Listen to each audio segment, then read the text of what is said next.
नमस्कार, आप देख रहे हैं एबीपी न्यूज। मैं आपके साथ शोभना यादव। लगातार आंकड़े आपकी टीवी स्क्रीन्स पर। उत्तर प्रदेश में बीजेपी का ऐतिहासिक प्रदर्शन। लगातार दूसरी बार 37 साल बाद कोई सरकार इस तरीके का प्रदर्शन कर रही है। 263 सीटों के साथ बीजेपी ने बढ़त बनाई हुई है। और देखिए, ये ड्रोन आ चुका है आंकड़ों के साथ। 403 सीटों का आंकड़ा आपकी टीवी स्क्रीन पर।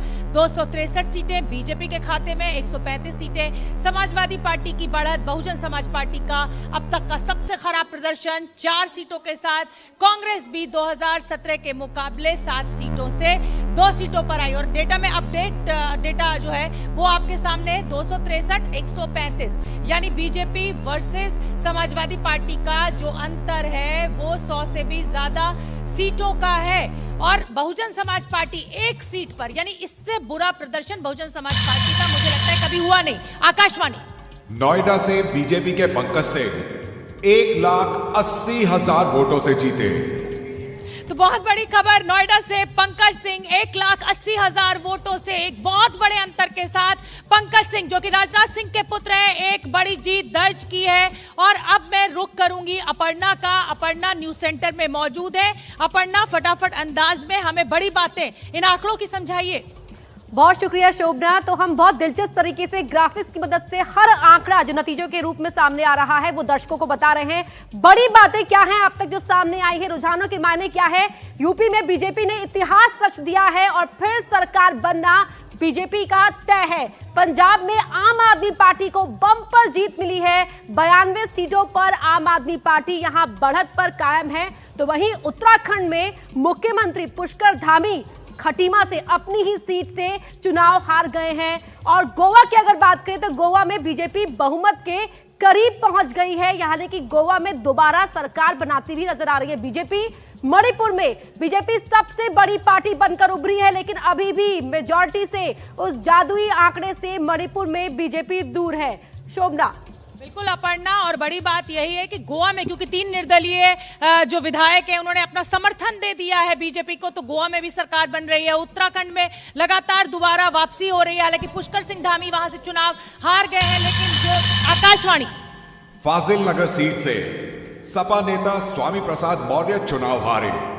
बड़ी खबर इस समय की, स्वामी प्रसाद मौर्य जो कि बीजेपी में मंत्री थे, योगी सरकार में छोड़कर समाजवादी पार्टी में आए और अब चुनाव हार गए हैं। इसकी एक बहुत बड़ी वजह, राजकिशोर हमारे साथ हैं, इलियास अंसारी जो कि जिला अध्यक्ष थे कुशीनगर में, वो बीएसपी में शामिल हुए। 30 से 40% मुसलमान वोट है, अगर वो डिवाइड हुआ, वो सपा को नहीं गया, यही बड़ी हार की वजह।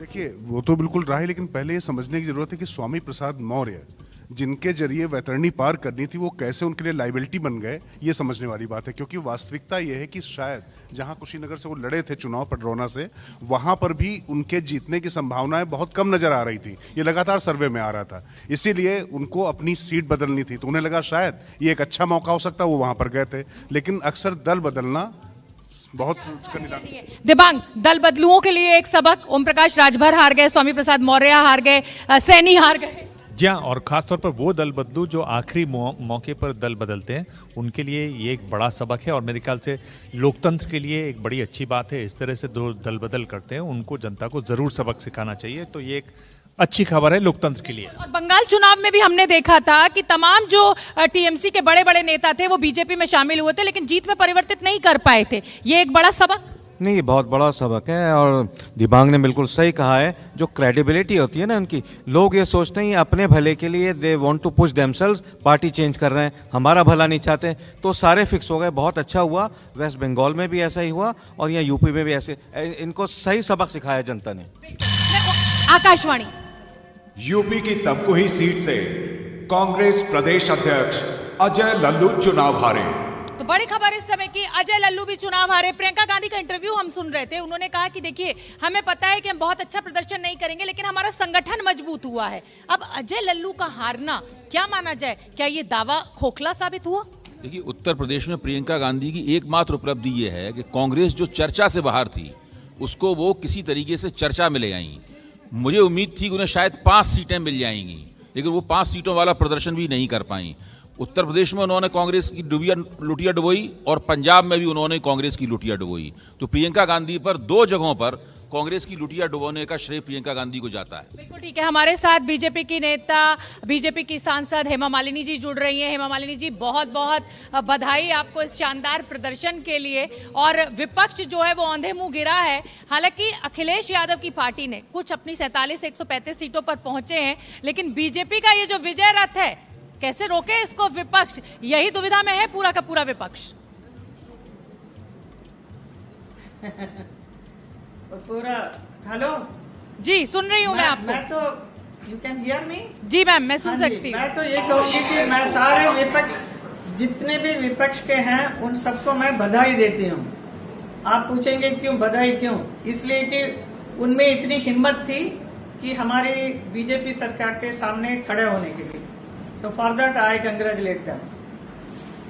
Knowingly how well we will be doing, but still they were able to fight.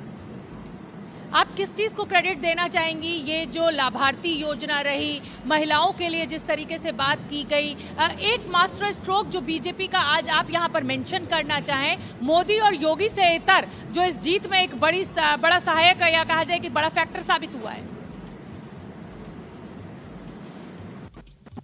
दोनों के साथ का जो सरकार है बहुत ही बढ़िया आई है, क्योंकि दोनों व्यक्ति जो है हमारे माननीय प्रधानमंत्री और माननीय योगी जी, दोनों निस्वार्थ लोग हैं। उनको कोई अपना पर्सनल एजेंडा कुछ नहीं है। They want to serve the country which they are doing it with full hearted.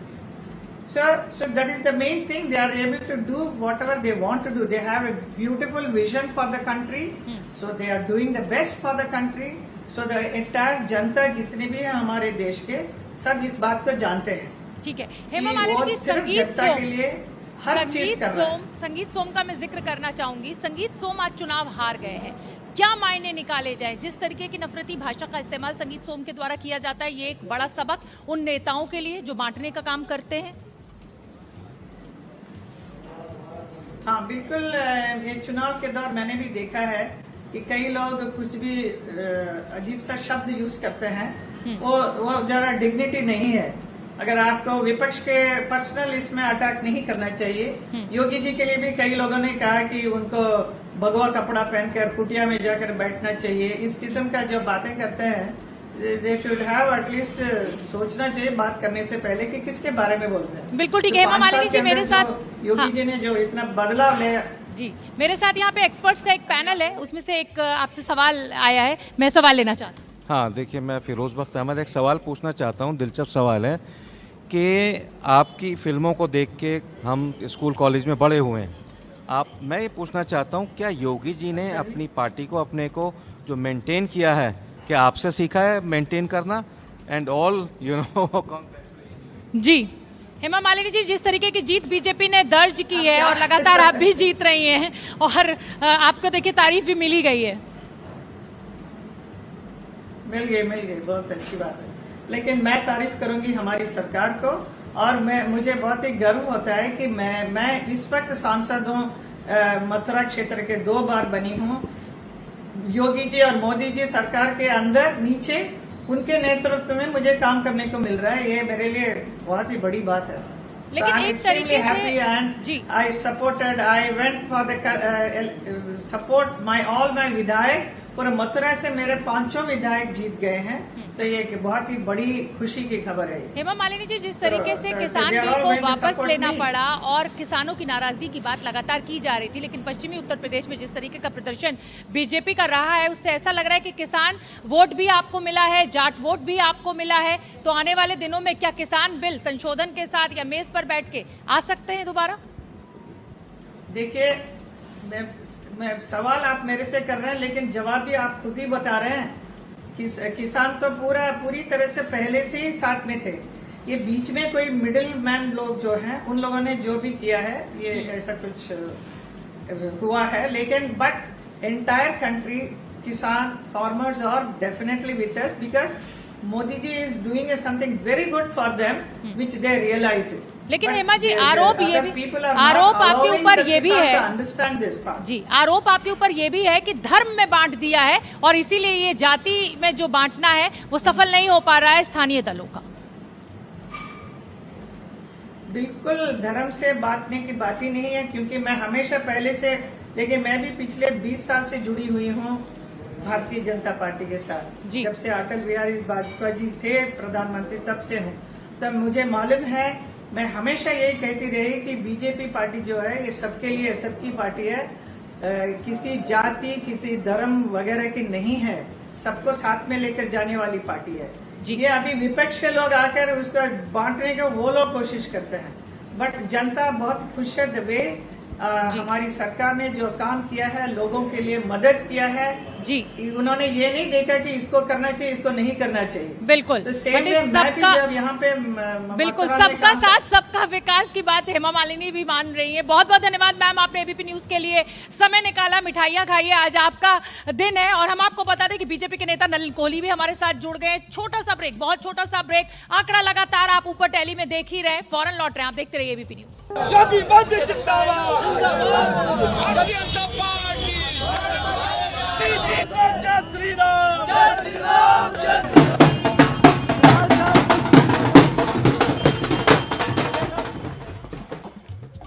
तो चलिए देख रहे हैं आप किस तरीके से बीजेपी खेमे में ढोल नगाड़े, और अपर्णा यादव इस समय प्रेस कॉन्फ्रेंस कर रही है, सीधे वहां का रुख। जी, किस तरीके से देखते हैं समाजवादी पार्टी जिनको लग रहा था कि सरकार बनाने जा रहे हैं, लेकिन उनको ये कहता है कि भारतीय जनता पार्टी ने कुछ ब्लफ करके या ईवीएम की बात है। देखिए ये सब बातें सरकार में रहते हुए और एक समय तक जब आप जो है इतनी बड़ी पार्टी से होते हैं तो इस तरीके की बात नहीं। देश का विश्वास है ईवीएम, और ईवीएम पे ही सबने बहुत फ्री और फेयर तरीके से वोट कास्ट किया है, और इस तरीके की बात कहना मुझे नहीं लगता ये अच्छी बात है। भारतीय जनता पार्टी की राष्ट्रवाद के मुद्दे पर जीत हुई है, और जीत सुनिश्चित हो चुकी है, डंका बज चुका है। हमने लड़ाई करी हनुमान जी की तरह और हम जीते हैं जय श्री राम की तरह। लोग आरोप लगाते हैं उनको आत्ममंथन करने की भी जरूरत है। बिल्कुल आत्ममंथन की जरूरत है, और मैं तो उनको भी जवाब देना चाहती हूँ आज, जिन्होंने अपर्णा यादव पर भी बहुत ज़्यादा कटाक्ष करा था कि जो है वो आज क्या कहाँ गए। आज वो सब जो है देखिए ना, देखिए ईश्वर की सत्ता पे और दिव्य सत्ता पर विश्वास रखना चाहिए। हमने भारतीय जनता पार्टी के साथ जो काम किया है और जिस मंथन से मोदी जी और योगी जी का विश्वास करके हमने पार्टी चूज करके आगे बढ़ने का काम किया है, हर एक कार्यकर्ता ने बहुत खून पसीना बहाया है अपना, और हम आगे भी सेवा का काम करते रहेंगे। जी, तो मुलायम परिवार की बहू अपर्णा यादव हमला बोलती हुई, नाम तो नहीं ले रही है किसी का, लेकिन कह रही है कि भगवान है। आकाशवाणी। पंजाब के सीएम चन्नी दोनों सीटों से हारे। बड़ी खबर इस समय की, चरणजीत सिंह चन्नी जो कि अगुवाई कर रहे थे पंजाब में कांग्रेस की, वो दोनों सीटों से हार गए हैं। बरनाला की भदौड़ सीट की पहले ही खबर आ चुकी थी, और अब चमकौर साहिब से भी वो चुनाव हारे। कैराना से बीजेपी की मृगांका सिंह जो है उनको लेकर भी अपडेट हम आपको बताएंगे। बीजेपी की मृगांका सिंह चुनाव हारी, कैराना से बीजेपी की मृगांका सिंह चुनाव हारी, बड़ी खबर। और नलिन कोहली बीजेपी के नेता हमारे साथ जुड़े हुए हैं। क्षमा चाहती हूं सर, आपको इंतजार करना पड़ा, लेकिन खबरें सारी आप ही की आ रही हैं और खुशी भी आप ही के खेमे में है, तो हमारी बधाई स्वीकार कीजिए, मिठाई खिला दीजिएगा बाद में। लेकिन सवाल आपसे यह है कि मोदी और योगी से इतर ऐसा क्या मास्टर स्ट्रोक बीजेपी का कि आपका विजय रथ रुकने को तैयार नहीं? एबीपी पर हमेशा विश्लेषण के लिए कई अच्छे लोग बैठे होते हैं और मैं उनको पहचानता भी हूं, तो मुझे लगता है आपको बहुत अच्छा विश्लेषण सुबह से मिल रहा होगा, आपके दर्शकों को भी। 2-3 बातें मैं जोड़ना चाहूंगा। धन्यवाद। पहले जनता ने भारतीय जनता पार्टी को एक बार फिर मौका दिया है। इस चुनाव के इस परिणाम के कई महत्वपूर्ण एंगल हैं। पहली बात कि मोदी मैजिक जो है लगातार छाया हुआ है और मोदी जी की विश्वसनीयता बढ़ती जा रही है। उत्तर प्रदेश में 37 साल के बाद पूर्ण बहुमत की सरकार दूसरी बार आ जाए, मुख्यमंत्री दूसरी बार बनने जा रहे हो योगी जी, ये अपने आप में बहुत बड़ी बात है। वोट शेयर की दृष्टि से कांग्रेस 3% पे आ गई है। समाजवादी पार्टी का वोट शेयर नहीं बढ़ पाया, भाजपा का बढ़ा है, घटा है उनका। नहीं, समाजवादी पार्टी का भी लगभग 10% बढ़ा है। नलिन कोहली जी, मैं आपको करेक्ट करना चाहती हूँ, समाजवादी पार्टी का भी लगभग 10%। सॉरी, मैंने गलत कहा, कांग्रेस, मैं कांग्रेस की जगह समाजवादी पार्टी कह जी, मैं इसी से जुड़ा हुआ सवाल आपसे ले रही हूँ। दो बातें और, बहुजन समाज पार्टी और कांग्रेस का जो वोट बैंक ट्रांसफर हुआ, एक बात कहना चाह रहा जी जी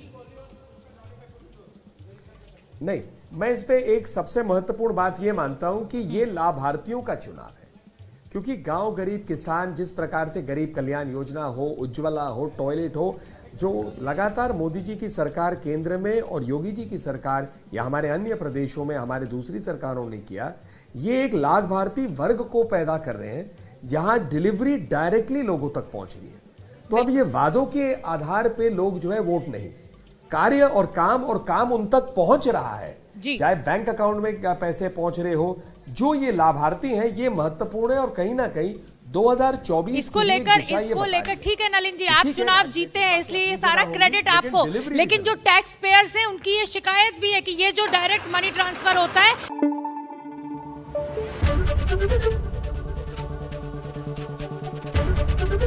एबीपी न्यूज आपको रखे आगे।